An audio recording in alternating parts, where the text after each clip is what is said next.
Hi guys, Heather Marco here. Thanks for subscribing to my channel and tuning in today. I wanted to take a few minutes and talk to you a little bit about tracking your macros. And so first of all, when I first started looking into the keto diet, I was like, what the heck is a macro? So hopped on Google, typed it in there. A macro is simply the nutrients that you get in your body. So you have your healthy fats, carbohydrates, and protein.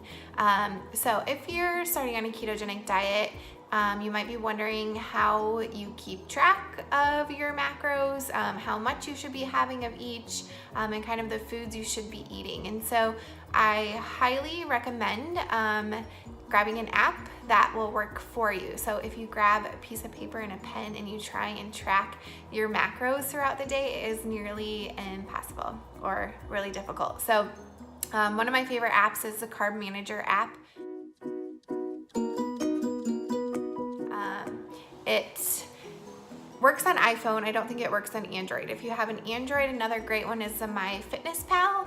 The Carb Manager app is one I've been using, and I like it because it allows you to put in your measurements and then your goals. So, and then it will calculate how many of each category you should be having throughout the day in order to hit the goals that you set for yourself. Another thing I love about the Carb Manager app is that it allows you to enter in food that you make. So recipes, you enter in the ingredients, and then you can select serving size, and it figures out your macros from that recipe for you.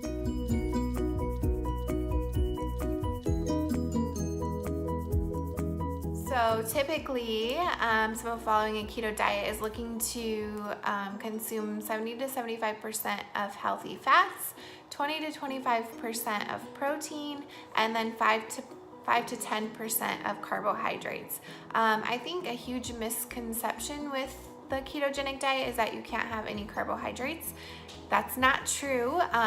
It's definitely low carb. But it's not that you can't have any carbohydrates. What it does though is it helps you to eliminate all of those processed carbohydrates, you know, the refined sugars, the packaged food and that sort of thing, and then you're getting your carbohydrates from whole food sources. So I will be honest with you, I'm not a huge fan of tracking, but I do know that it's necessary, especially if you're just getting started. And so definitely log into the app, enter in your information. It will calculate the macros for you. You can enter it in the night before if you like, kind of what you're shooting to consume throughout the next day.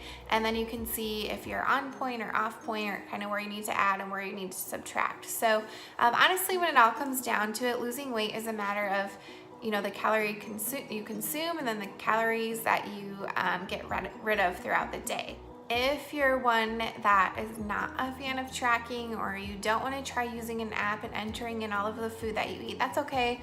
But you're still wanting to do the keto diet, I would recommend starting out by just tracking your net carbs.